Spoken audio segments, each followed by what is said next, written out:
이제 추석 명절이 시작되었습니다. 추석이나 설이 되면 다 모여서 좋기도 하지만요, 모이는 것 때문에 힘들어하는 사람들도 있습니다. 대표적으로는 음식장만 하고 설거지하고 뒷정리하고 명절 내내 제대로 쉬지도 못하는 우리 어머니, 아내, 며느리들이 있죠. 또 어른들을 대하는 게 괴로운 청년들도 있습니다. 사실 예전에는 명절하면 청년이 돼도요, 아직 결혼을 안 했으면 애들이라고 용돈도 받고 그랬어요.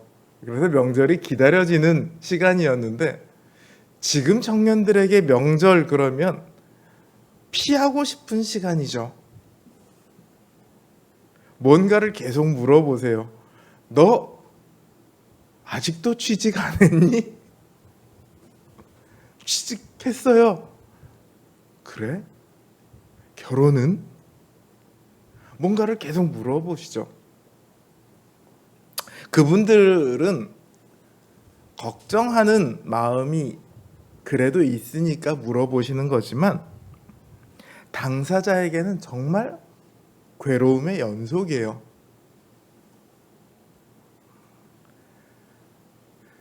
그런가 하면 최근 2년 동안 다른 이유로 괴로운 사람들이 있습니다. 아직도 교회 다녀? 무슨 말인지 딱 아시겠죠? 명절 내내 믿지 않는 친척들에게 괴로움을 당합니다. 코로나 바이러스가 퍼지고 거기에 교회가 어쨌든 교회 내에서도 확진자들이 나오고 하면서 이런 시선은 확실히 심해졌죠. 친척들만 딱히 그렇게 생각을 하는 게 아니죠. 온 국민들이 지금 그렇게 생각을 하고 있는 거죠. 교회는 아니다 그러지만 사실 국민들의 눈에는 코로나 바이러스가 이렇게 유행을 하는데 교회가 한 몫을 했다. 국민들은 그렇게 생각을 하죠. 그리고 시간이 가면서 그런 생각들은 점점 더 굳혀져 가고 있는 것 같습니다. 작년까지만 해도요, 회사에서 직원들에게 너 교회 갈 거냐? 이렇게 물었다고 합니다. 웬만하면 가지 말라는 얘기였죠. 요새는 아예 묻지도 않는다고 합니다. 가? 책임은 네가 다 지는 거야? 이 말 한마디로 그냥 끝이랍니다.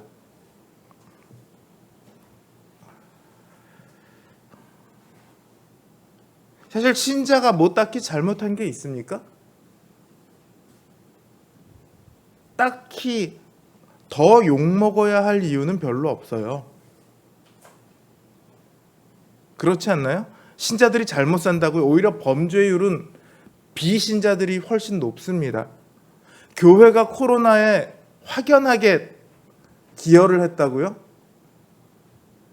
우리나라의 교회가 5만 7천 개가 있습니다. 업종별 저거 수로 따지면 4위더라고요. 미용실, 커피숍, 치킨집 다음에 교회가 많아요. 편의점보다 많더라고요, 교회가. 거기다 인구수로 따지면 1,000만 명입니다. 그 중에 확진자가 왜 안 나오겠습니까? 교회들이 노력을 하지 않는가 하면 않고 있느냐? 물론 그런 교회들이 가끔 나옵니다. 국민들도 똑같잖아요. 방역 지침을 안 따르는 사람들이 있으니까 확진자들이 나오고 있는 거 아닌가요? 저는 그 비율로 따져봤을 때 결코 교회가 더 욕먹어야 할 이유는 없다고 생각을 해요. 그러나 국민들은 거기에 대해서 동의하지 않죠.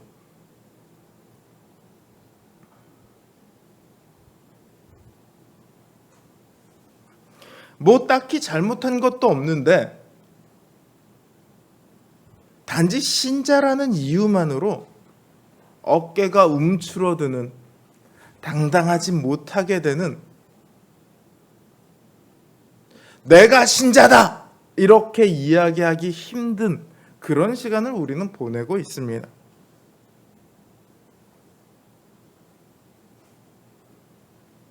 하지만 우리가 신자라는 사실이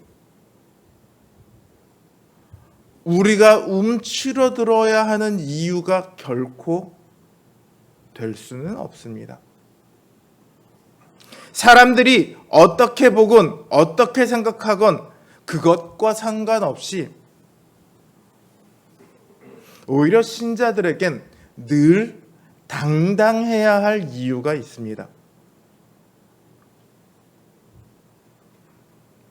바울은요, 로마서에서 크게 두 가지 이야기를 하고 싶어 합니다. 하나는 이방인 신자들에게 유대인들의 가르침을 따르지 말라. 유대인들이 그 당시에 뭐라고 가르쳤냐면 네가 예수 믿어서 구원받아. 그거 좋아. 맞아. 그런데 그 다음에 율법을 지켜야 해. 그래야지 네가 구원을 계속 지켜나갈 수 있어. 이렇게 가르쳤죠. 그걸 따르지 말라는 거였습니다. 동시에 유대인 신자들에게는 그들의 정체성이 무엇인가 이걸 말하고 싶어 했습니다. 사실 유대인 신자들은 이방인 신자들이 많아지면서 소외감, 박탈감 이런 것들을 느끼고 있었습니다. 자신들이 지켜왔던 신앙 전통을 다 빼앗기는 것 같아서, 무시되는 것 같아서 오히려 그걸 더 열심히 붙들려고 했습니다. 바울은 그러지 말라고 이야기를 하고 싶어 했어요. 그러니까 이방인들만을 위해서 로마서를 쓴 게 아니에요. 너 유대인들이랑 놀지 마. 쟤네들 나쁜 애들이야. 이 내용으로 로마서를 쓴 게 아니고요. 이방인 신자뿐만 아니라 유대계 신자들을 위해서도 로마서를 썼습니다. 9장에서부터 11장에 다루는 그 얘기가 그 내용입니다. 이 유대인들을 향한 바울의 글에서요, 우리는 신자가 얼마나 이 땅에서 당당해질 수 있는가, 그 이유를 발견할 수 있습니다. 주님은 구원이 유대인에게서 날 것이다 이렇게 말씀하셨습니다. 그런데 정작 현실의 모습은 전혀 그렇지 않아 보여요. 믿지 않는 유대인들은요, 신자를 핍박합니다. 바울이 그랬던 것처럼 잡아서 옥에 가두기도 하고 때로는 죽이기도 합니다. 신자가 된 유대인들도요, 이방인 신자들을 향해 율법을 지키라고, 율법을 지키지 않으면 구원을 지키지 못한다면서 이방인 신자들더러 너희는 우리 유대인처럼 되어야 한다, 이걸 끊임없이 강요합니다. 하지만요, 이스라엘은 실패했잖아요. 실패한 사람들이 안 실패한 사람 보고 너희는 우리처럼 되어야 된다, 이게 얼마나 웃긴 얘기예요.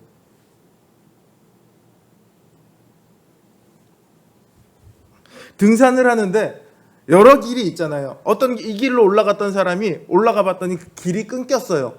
그럼 내려오면서 뭐라고 해야 돼요? 이 길로 가지 마세요. 다른 길로 가세요. 여기 막혔어요. 이래야지 정상인데, 유대인들은 지금 뭐라고 하냐면 이 길 막혔어요. 그러니까 너희는 우리처럼 이 길로 가세요. 이 얘기를 하고 있는 거예요. 얼마나 말이 안 되는 얘기입니까? 이스라엘은 정치적으로도 지금 그 하나님의 국가라는 그 정체성을 잃어버리고 로마의 식민지가 되어버렸습니다. 그리고 종교적으로는 더더욱 실패했죠. 이스라엘은 하나님과 맺은 언약에 실패해버렸습니다. 하나님은 이스라엘을 멸망시키셨거든요. 그런데 이스라엘처럼 해야 구원을 얻는다고요? 말이 안 되죠.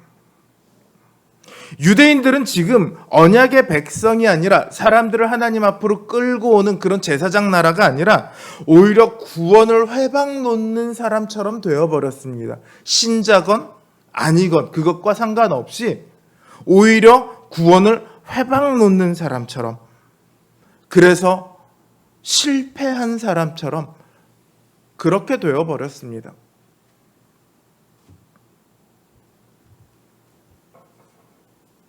그래서 바울이 이 유대인들의 가르침을 쫓지 말라고 하는 거예요. 그래서 바울은 우리 구원의 확실함이 우리의 행함에 있는 것이 아니다. 우리가 행해서 이루어지는 것이 아니라 하나님의 언약의 영원함에 우리의 구원이 달려있다. 이렇게 얘기를 해요. 자, 여기서 이제 문제가 발생을 합니다. 어떤 문제냐면 바울의 말처럼 언약이 영원하다면 유대인들은 영원히 언약의 백성이어야 되겠죠. 근데 유대인들이 언약에 실패하고 언약에서 쫓겨났다면 그런 언약을 두고 언약이 영원하다, 불변하다 이렇게 말할 수 있을까요? 확고한 언약이라고 말할 수 있을까요? 언약이 영원하다고 한다면 지금 유대인들도 그 언약 안에 있어야 바울의 말은 성립할 수 있는 거죠. 근데 바울은 그렇게 말하지 않거든요. 할례도 의미가 없고 아브라함의 자손인 것도 아무 유익이 없다. 그렇게 말하고 있어요.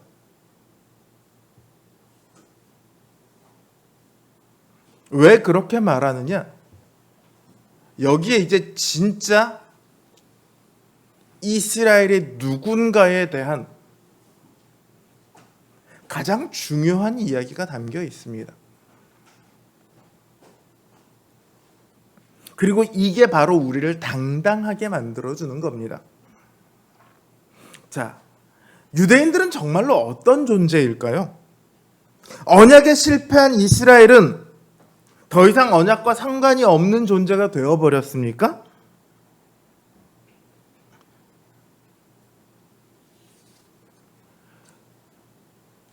언약에 그들이 실패할 수 있다면 오늘 우리도 마찬가지로 언약에 실패할 수 있지 않을까요? 바울은 그렇지 않다는 거예요. 언약에 실패한 것처럼 보이지만 오히려 반대로 실패하지 않았다. 이렇게 이야기를 합니다. 바울은 언약은 여전히 유효하고 앞으로도 영원할 것이다라고 말합니다. 바울이 왜 이렇게 얘기하느냐? 당장 현실에 유대인들은 구원을 오히려 회방 놓는 사람인데 왜 이들을 두고 언약에 실패하지 않았다라고 이야기하느냐? 이스라엘을 보는 눈이 다른 거예요. 누가 이스라엘이냐에 대한 기본적인 서로의 관점이 달라요. 유대인들은 누가 이스라엘입니까? 아브라함의 자손으로 태어난 아브라함의 혈통을 타고난 자기들이 이스라엘이다. 이렇게 이야기를 합니다.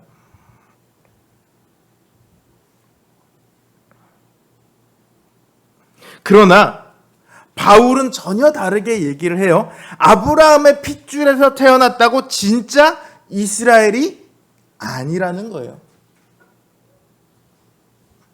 그러니까 지금 바울의 얘기는 뭐냐면 유대인들이 실패한 것처럼 보이는 거는 단지 혈통적으로 아브라함의 자손이기만 할 뿐이지 실제로 언약의 후손들은 아니라는 거예요. 그들은 애초부터 언약의 백성이 아니었다는 거죠. 여러분, 이 이스라엘이라는 이름은요, 굉장히 특별한 이름입니다. 아브라함이 하나님으로부터 부르심을 받은 후에요, 이삭을 거치고 야곱에 대해 이르러서야 비로소 그 아브라함에게 주신 그 하나님 나라의 상속자의 선택이 마무리가 됩니다.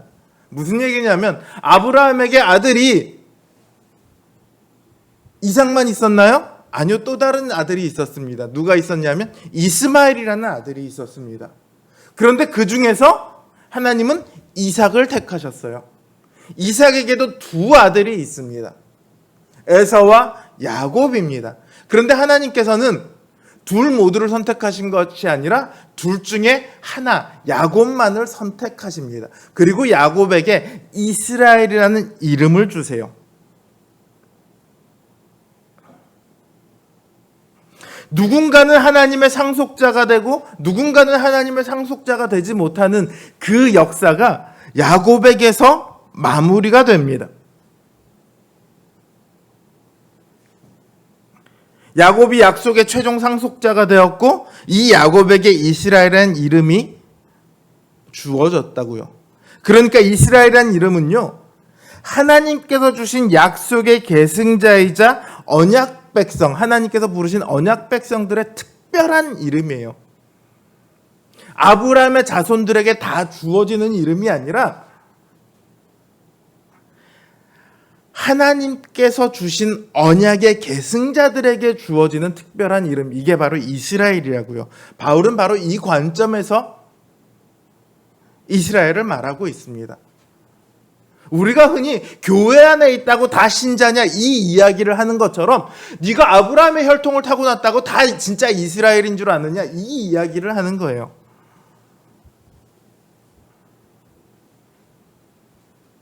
창세기 21장을 보면 하나님께서 사라에게 이렇게 말씀하십니다. 오직 이삭으로부터 난 자라야 내 씨라 칭하리라. 이렇게 말씀하세요. 근데 앞에서 말씀드린 것처럼 이삭에게서 태어난 에서는 아브라함의 씨라는 호칭을 받았습니까? 아니요, 못 받았어요. 그럼 하나님의 이 이야기가 틀린 얘기입니까? 이 본문은 단순히 혈통을 얘기하는 게 아니라요, 내 씨로 불리게 될 자손은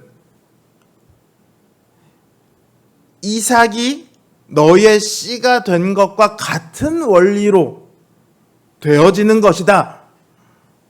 이런 의미예요. 좀 쉽게 말하자면 아브라함에게 이스마엘과 이삭이라는 두 아들이 있는데 그 중에 이삭이 상속자로 결정이 되잖아요. 그 방식으로 이스라엘의 자손이 결정될 것이라는 말이에요. 그러니까 아브라함의 혈통을 따라 된 사람들이 아니라는 거죠. 무엇으로 결정이 되느냐? 하나님의 기뻐하신 뜻에 따른 주권적인 선택이에요. 왜 하나님께서 이스마엘을 버리고 이삭을 택하셨는지 우리는 몰라요. 사라가 정실 부인이고 이스마엘의 어머니 하갈은 원래 종이었기 때문에 그런 게 아니라고요. 에서와 야곱은 같은 엄마 밑에서 태어났습니다. 그럼에도 불구하고 에서는 언약의 백성이 되지 못하고 야곱은 그 이삭의 원리를 따라서 아브라함의 자손이 되었다고요.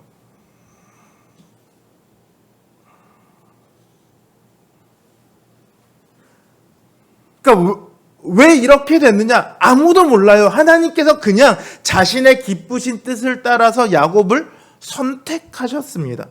이삭을 선택하셨습니다. 바로 이 선택에 따라서 불리워진 사람들이 언약 백성이라는 거예요. 갈라디아서 4장 29절을 보면요, 바울은 뭐라고 얘기하냐면 이스마엘은 육을 따라 태어났고 이삭은 성령을 따라 태어났다, 이렇게 기록을 하고 있어요. 그러니까 처음부터 하나님께서는 이삭을 성령을 따라 특별하게 태어나게 하셨습니다. 그러니까 아브라함의 자손이라 불릴 수 있는 사람들은 누구냐 하면 단순한 핏줄을 타고난 유대인들이 아니라 하나님의 주권적 선택과 성령을 따라 영적으로 태어난 사람들입니다.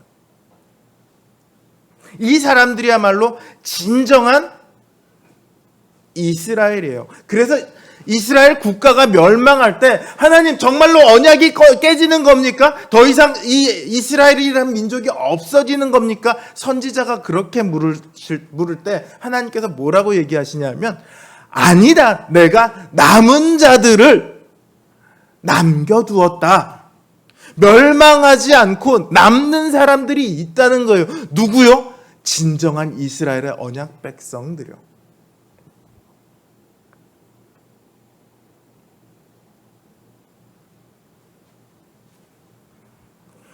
이 진정한 하나님의 언약 백성, 즉 하나님의 주권적 선택과 성령을 따라 영적으로 태어난 사람들이 우리 누구인지 우리가 딱 보면 알 수 있나요? 좀 그랬으면 좋겠어요. 제가 딱 보고 쟤는 진정한 이스라엘이야. 그럼 데려오고, 교회 안에 있는데 쟤는 아니야. 그럼 좀 내보내고, 이럴 수 있는 게 그런 눈이 저에게 있으면 얼마나 좋겠습니까마는 그렇지 않죠, 현실은.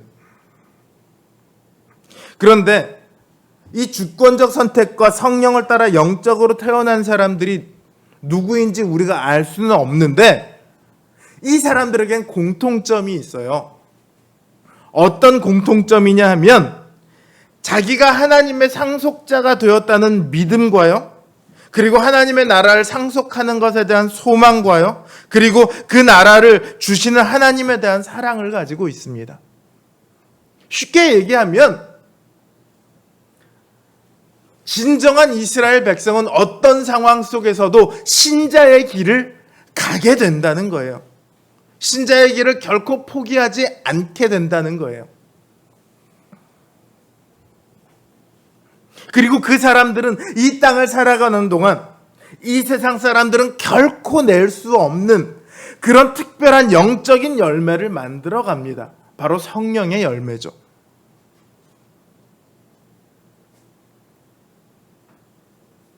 오늘날 누가 이스라엘입니까? 바로 우리들이죠. 신자입니다. 신자들이야말로 진정한 이스라엘입니다. 하나님께서 부르셔서 그 나라를 상속받을 백성이 되도록 하신 신자들이야말로 진정한 언약의 자녀들입니다.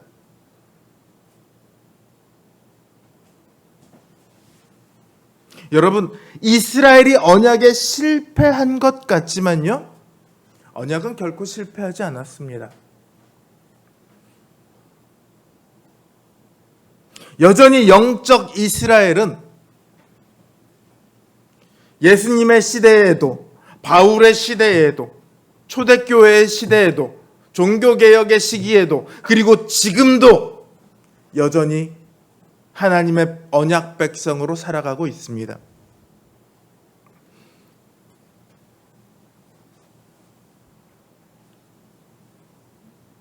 하나님의 언약이 실패한 것 같아 보이던 그 시기에도, 그 핍박 아래 땅 위에 십자가라고는 하나도 보이지 않던 그 초대교회의 암흑의 핍박의 시기에도 온 교회가 다 타락해서 더 이상 이 땅에 아무런 소망도 없어 보일 것 같던 그 중세 시대에도, 그리고 교회가 온 세상에 손가락질을 받기에 바쁜 이 시대에도 여전히 하나님의 언약은 깨어지지 않았고 유효하고 앞으로도 그럴 것입니다. 바로 여기에 우리가 당당할 수 있는 이유가 있습니다.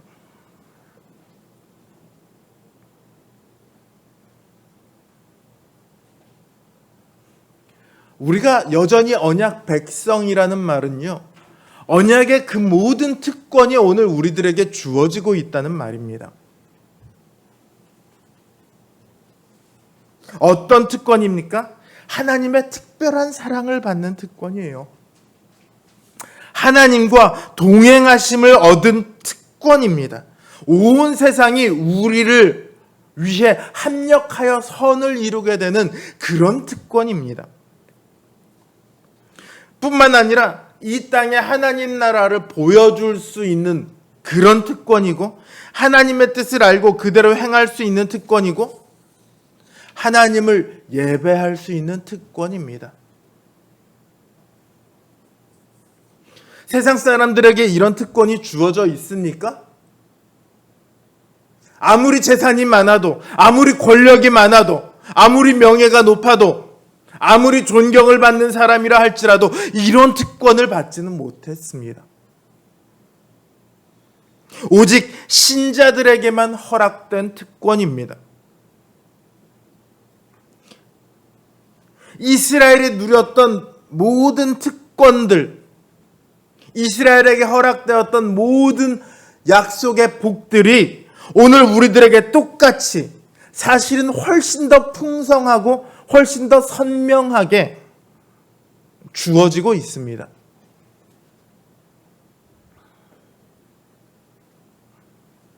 우리는 이걸 알아야 돼요. 한 1, 2년 전에 보면 사람들이 소위 태극기 집회라고 해서 집회를 할 때 보면, 저는 뭐 그걸 뭐라고 하고 싶진 않는데, 교인들도 거기 나와서 동참을 해요. 얼마든지 할 수 있죠. 성조기를 들고 나와요? 좋아요. 이스라엘기를 들고 나와요. 근데 이 이스라엘기를 누가 들고 나왔냐면 교인들이 들고 나왔거든요. 이들이 왜 들고 나왔냐? 이스라엘은 하나님의 나라라는 거예요. 그래서 그걸 들고 나왔어요.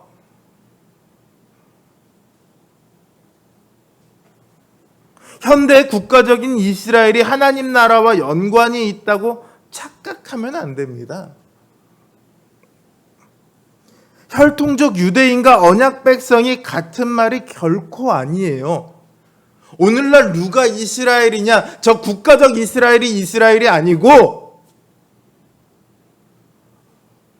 교회에 소속된 모든 사람들이 바로 이스라엘입니다. 하나님의 특별한 부르심을 입은, 특별한 사랑을 받은, 그리고 특별한 특권을 허락받은 우리가 이스라엘이에요.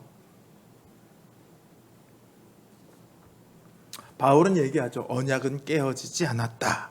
언약은 영원하며 결코 깨어질 수 없다. 그렇습니다. 우리를 향한 하나님의 언약은 결코 깨지지 않습니다. 영원하며 확고합니다. 지금 우리의 겉모습이 어떤지가 중요한 게 아니에요. 우리의 상황이 어떤지가 결코 중요한 게 아니에요. 때로 우리의 지금 형편을 보면 실패한 것 같아 보일 수 있습니다. 지금 한국 교회가 온갖 손가락질을 받고 있는 게 더 이상 교회는 소망이 없어, 이런 말이 나올 만큼 되어 보일 수도 있습니다. 사실 기독교 역사 속에서 이런 적이 처음은 아니거든요. 지금보다 훨씬 더 심했던 때도 많이 있어요. 많이 있습니다.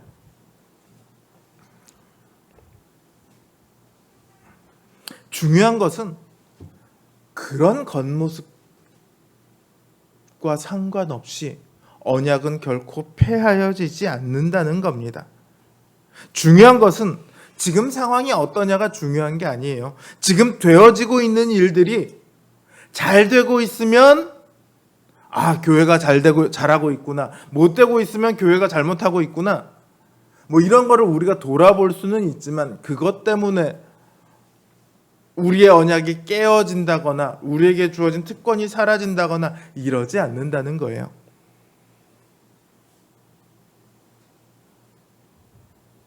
중요한 거는 하나님과 우리가 어떤 관계에 있느냐의 문제예요. 우리가 지금 하나님의 언약을 믿고 있는가, 그리고 성령으로 태어나 성령의 역사 아래 있는가, 이게 중요합니다. 이거에 있는 사람이 바로 이스라엘이에요.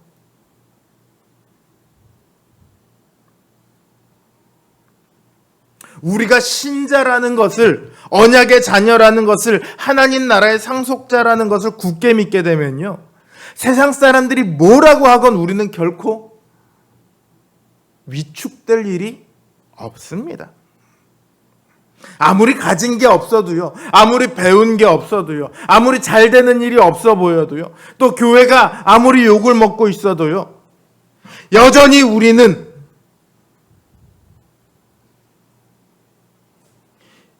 하나님이 부르셨고 하나님이 약속하신 그 나라의 상속자들입니다.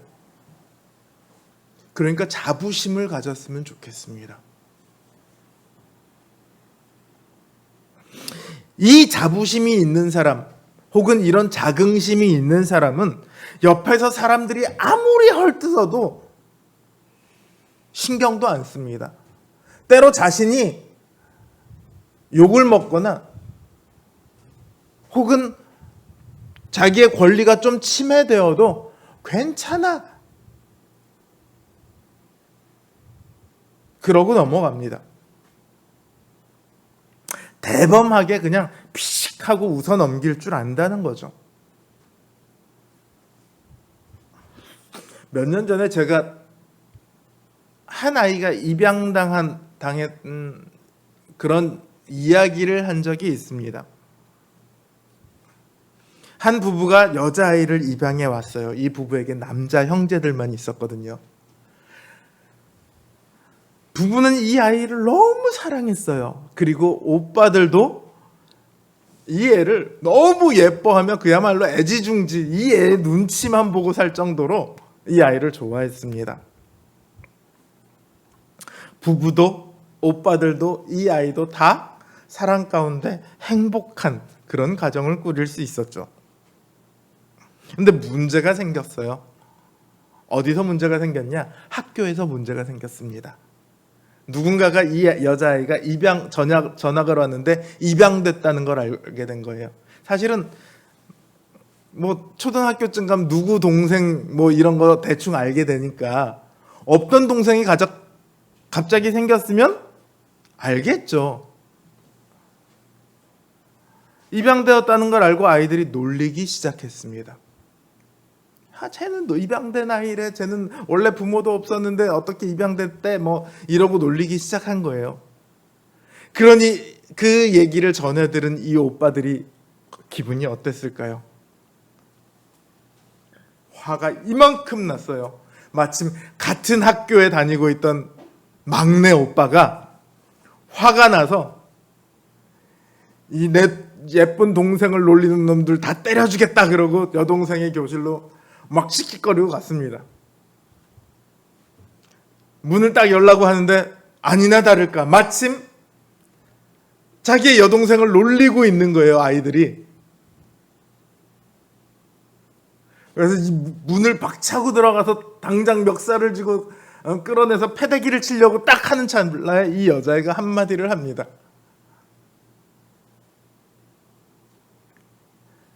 니네 부모님은 너 어쩔 수 없어서 데리고 사시잖아.